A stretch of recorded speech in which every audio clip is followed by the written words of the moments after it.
जय हो नर्मदा मैया की। आप सभी नर्मदा मैया के महात्म से अच्छी तरह परिचित हैं कि माँ नर्मदा जो है वो कलयुग की गंगा है। और जिस तरह से सतयुग में गंगा मैया आई थी पृथ्वी पर, लेकिन हमारे इस कलयुग में माँ नर्मदा जो है गंगा के समान है और समस्त पापों का नाश करने वाली है। इसके केवल दर्शन मात्र से ही पुण्य लाभ होता है। तो अब मैं आपको ये जो 14वां अध्याय डाल रही हूँ, इसके पहले मैं 13 अध्याय ऑलरेडी डाल चुकी हूँ और ये इसलिए डाल रही हूँ कि जो लोग नहीं पढ़ सकते वे कम से कम सुन सके, इसीलिए ये अध्याय में एक के बाद एक डालती जा रही हूँ। तो युधिष्ठिर उवाच, इस अध्याय में जगत संहार का वर्णन है। युधिष्ठिर उवाच, ततस्य ऋषयः सर्वे महाभागास्त पौधनः गतास्तु परमं लोके ततः किम जातम भ्युदतम। जन्म लिया है तो मरना है। एक दिन माँ तेरी ही गोद में माँ मर के समाऊँ में। एक ही प्रार्थना और एक ही अभिलाषा मेरी, कर्मवश संस्कृति में यदि जन्म पाऊँ मैं। युधिष्ठिर जी बोले, उसके अनंतर महाभाग्यशाली तपोधन के वे ऋषि उत्तम लोक को प्राप्त हुए। पश्चात क्या आश्चर्यजनक हुआ, कहें। मार्कंडेय जी बोले, इसके अनंतर नर्मदा के तट पर निवास करने वाले उन ऋषियों के चले जाने पर सब जीवों का विनाश करने वाला भयंकर संहार होने लगा। कैलाश के शिखर से में बैठे हुए सनातन देव सदाशिव की ब्रह्मा आदि देवों ने ऋग्वेद, सामवेद, यजुर्वेद और के मंत्रों से सुंदर प्रस्तुति करके कहा, देवेश युग सहस्त्र का समय बीत चुका है और अब देवता असुर मनुष्यों के सहित इस जगत का संहार करो। देव, तुम्ही ने अपने रूप का आश्रय लेकर प्रथम यह सब बनाए और वैष्णवी शक्ति का आश्रय लेकर तूने ही इसका पालन किया है। एक ही मूर्ति ब्राह्मी, शैवी और वैष्णवी के रूप में 3 भेद वाली है। वैष्णवी मूर्ति का आश्रय लेकर तुम इसका पालन करते हो। महेश्वर, सृष्टि संहार और रक्षा के लिए ऐसा करना उचित ही है। इस प्रकार श्री विष्णु भगवान ने इस सुंदर सत्यपूर्ण वचनों को सुनकर गण और परिवार सहित ब्रह्मा तथा विष्णु के सहित उमा के साथ नील लोहित रुद्र ने इन 7 लोकों का भेदन कर भूलोक में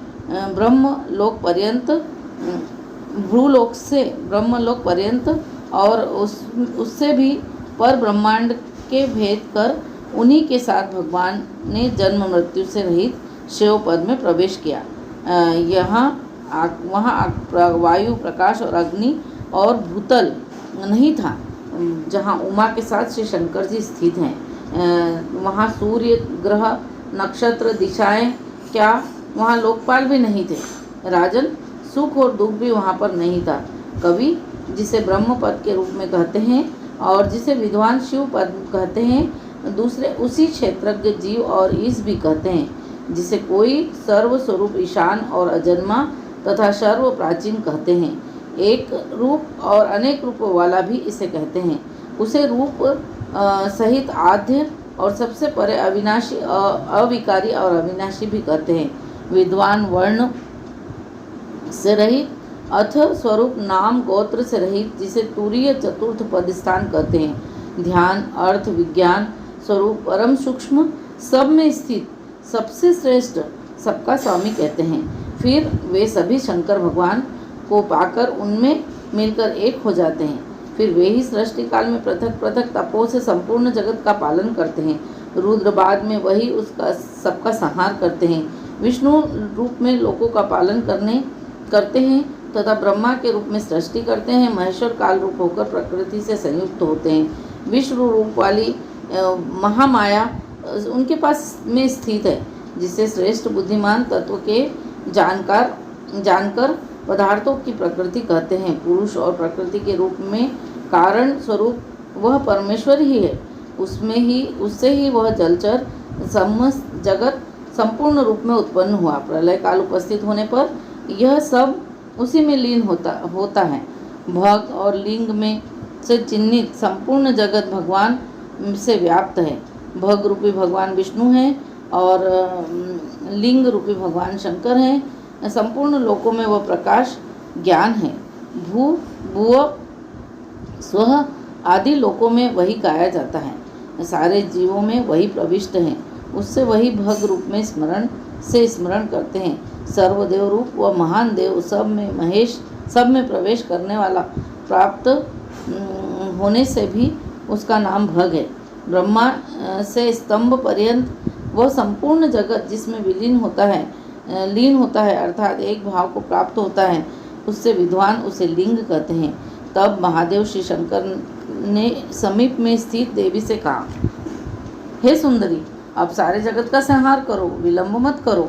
श्वेत चंद्र की किरणों से निर्मल सुंदर इस रूप को तुम छोड़ दो। भयंकर गणों से युक्त होकर तुम इस संपूर्ण जीवलोक का भक्षण करो। कमल के समान नेत्रों वाली, तब मैं इस जगत का मर्दन करूँगा तथा जल में डुबा दूंगा।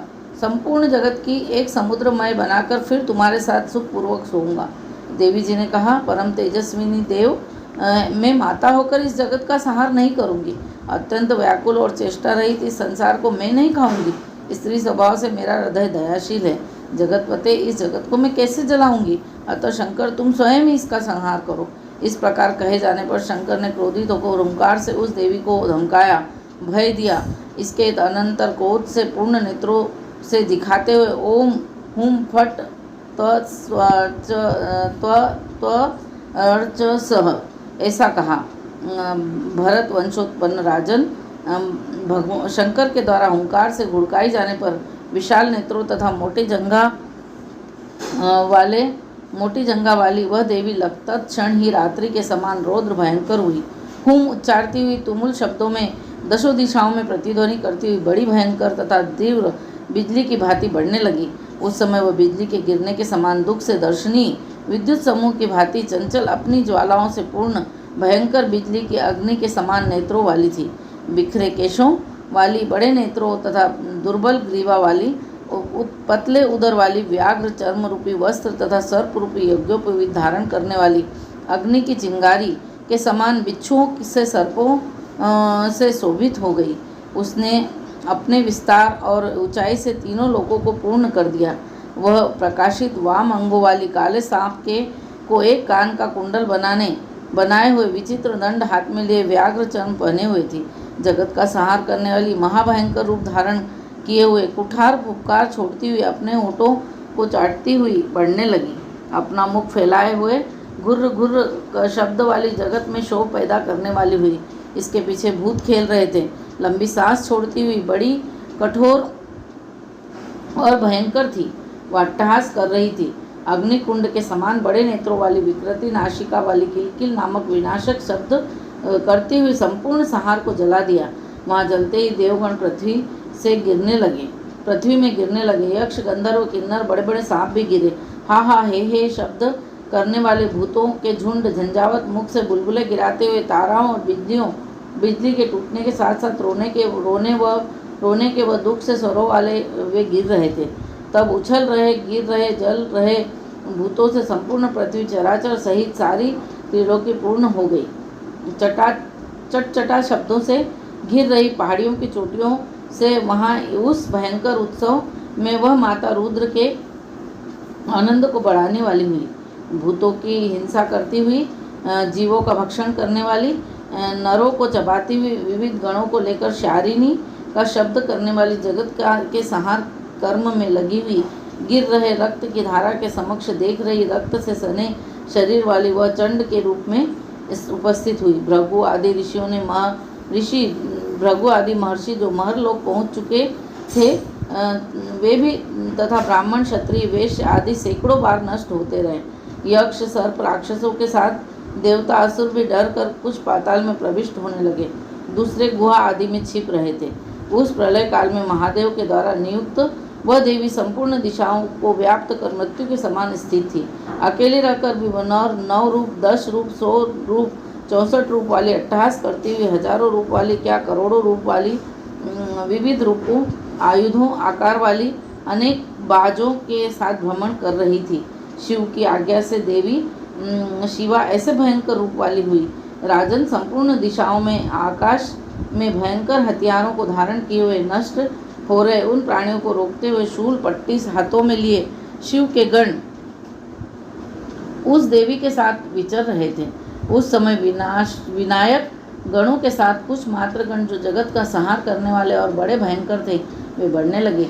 पश्चात उस देवी को कुंद पुष्प और चंद्र के समान दाढ़ हजारों करोड़ों योजन बड़ी दाढ़ी की पंक्ति क्रूर तीखे कठोर नख पृथ्वी को और आकाश को खींच रहे थे। उसकी दाढ़ों के प्रहारों से वन और पर्वत चूर चूर हो गए, शिलाओं के समूह हजारों टुकड़े हो गए।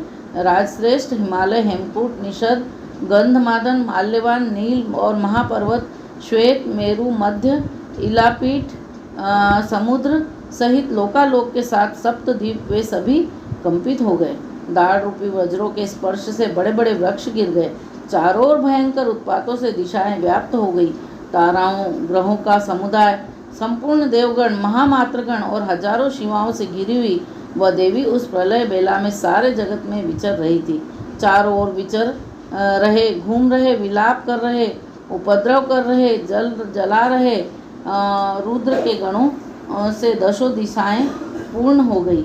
फैले शिला समूहों, केशों और सूखी हड्डियों से पूर्ण जले हुए ग्राम और नगरों में भस्म की ढेरी के रूप में स्थित चिताएं, चिता के धूल से व्याप्त हाहाकार से व्याकुल आह आदि दीन दुखमय शब्दों से युक्त चराचर सहित सारा त्रैलोक्य उस समय निराधार और रक्षक रहित आश्रयहीन हो गया। इति श्री